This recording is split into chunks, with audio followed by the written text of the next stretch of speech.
ಪಾಂಡವರ ರಾಜ್ಯಕ್ಕೆ ಬಂದು ಹಸುಗಳನ್ನ ಕದ್ದು ಓಡಿಸ್ಕೊಂಡು ಹೋಗೋದಕ್ಕೆ ನಿಮಗೆ ಎಷ್ಟು ಧೈರ್ಯ? ಯಾರೋ ನೀವು? ಹಸ್ತಿನಾಪುರದವರು. ದುರ್ಯೋಧನ ಸಕುನಿ ಮಾತು ಕೇಳಿ ಈ ಕೆಲಸ ಮಾಡುದು. ದಯವಿಟ್ಟು ನಮ್ಮ ಪ್ರಾಣ ಉಳಿಸಿ. ಅವ್ರ ಕಡೆಯವರೋ ನೀವು? ಇನ್ನೊಂದು ಸಲ ಇಂದ್ರಪ್ರಸ್ಥಕ್ಕೆ ಬಂದು ಇಂಥ ಕೆಲಸ ಮಾಡಿದ್ರೆ ನಿಮ್ಮ ಹೆಣಗಳ ಜೊತೆ ಅವರ ಹೆಣಗಳು ಉರು ಹೋಗುತ್ತೆ ಅಂತ ಹೇಳಿ ತೊಲಗಿ.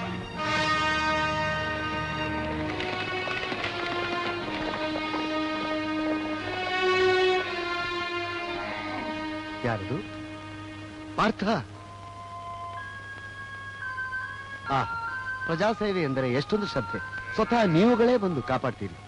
ಇನ್ಮೇಲೆ ಇಂಥ ತೊಂದರೆಗಳು ಬರದಾಗ ನೋಡ್ಕೊಳ್ಳೋದಕ್ಕೆ ನಕಲು ಸಹದೇವರಿಗೆ ಹೇಳಿ ಏರ್ಪಾಡು ಮಾಡಿಸ್ತೀನಿ. ನನಗಿನ್ನ ಅಪ್ಪಣೆ ಆದ್ರೆ ಶ್ರೇಯೋಸ್.